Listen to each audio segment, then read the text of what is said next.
Again, this is Brian with Corporate Web Services.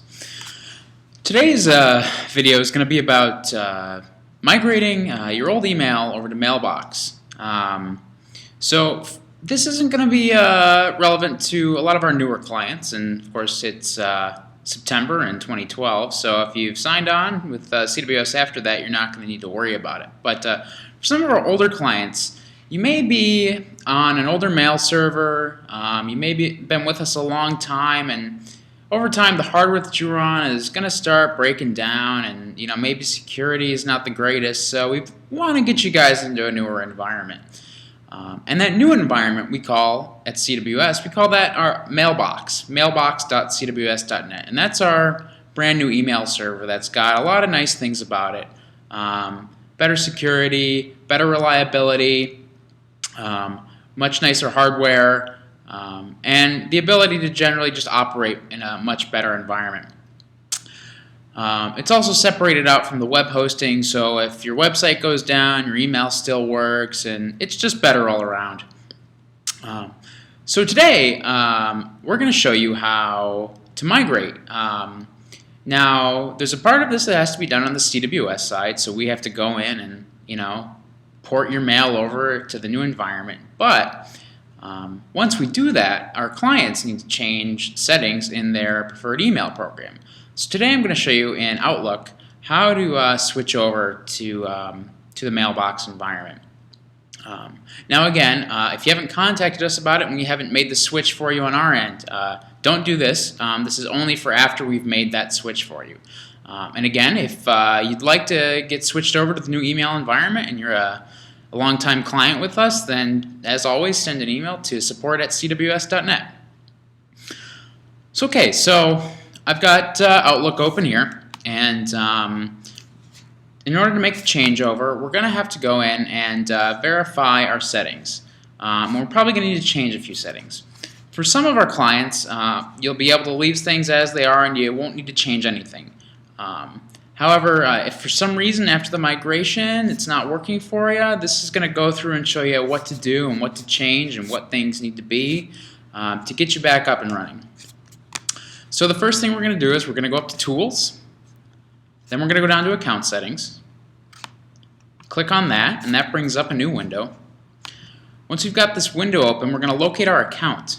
So right now, this is for our good old friend Rex, rex@cws.net, that's his email, and he's running a pop account. So he's having some difficulties, so we're going to click in here and we're going to click Change. This is going to bring us up with the standard Outlook 2007 settings screen. So now that we've got Rex moved over, we're going to take a look at a few things here. So we've got his name, we've got his email address. That looks okay. Now let's go down to server information. So we go down to server information. And so for our incoming mail server, we see pop.cws.net.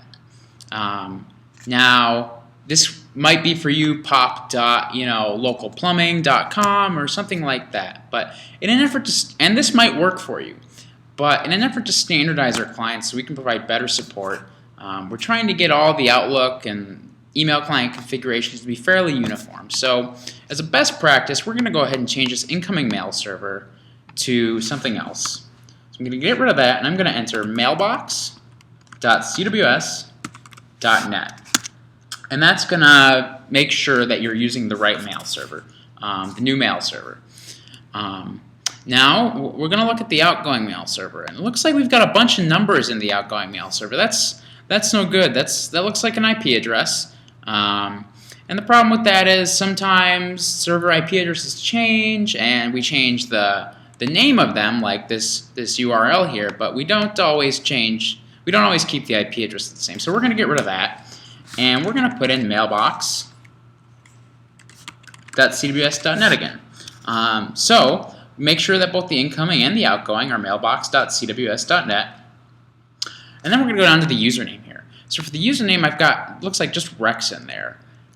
For some of the old environments, that was good, and that's what would work. But for the new environment, the username needs to be the full email address. So this is going to be rex@cws.net. Alright, so we've got that in there. It's going to remember our password. This guy's unchecked, and so that's unchecked. And now we're just going to verify some other settings. So click on More Settings down here. Alright, that brings this up here. So first we're going to check on the outgoing server.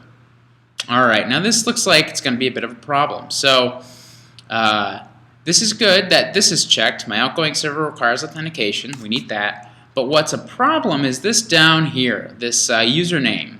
So this username says charter, and it looks like this is probably something else for that funky IP address, server we were using before for the outgoing mail. So we're going to get rid of this.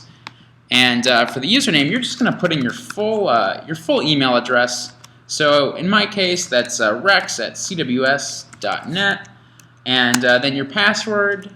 Actually, it would be the same password, but something that's actually better to do that just occurred to me. So we can skip all that, and we can just click this little radio button here. So on the outgoing server page, we want this. My outgoing server requires authentication, and then use same settings as my incoming mail server. That'll work great. We'll have no problems with that. We're going to go over to advanced. Alright, and now we want to make, this says 110. Okay, so that looks good. And then we want to make sure this says 125. That looks good as well. So now that we've got that set up, we verified the advanced settings and the outgoing server settings. We've got this checked and this one selected. Let's click OK. Alright, and it looks like we've got everything set up pretty well here. So I'm just going to hit next. It looks like we're done. Okay, so got that all set up. Got that set up. We'll close that. And looks like we're doing pretty well. So that's how you get switched over. Have any problems, have any questions with your migration, as always, send an email to support@cws.net. And thanks for watching.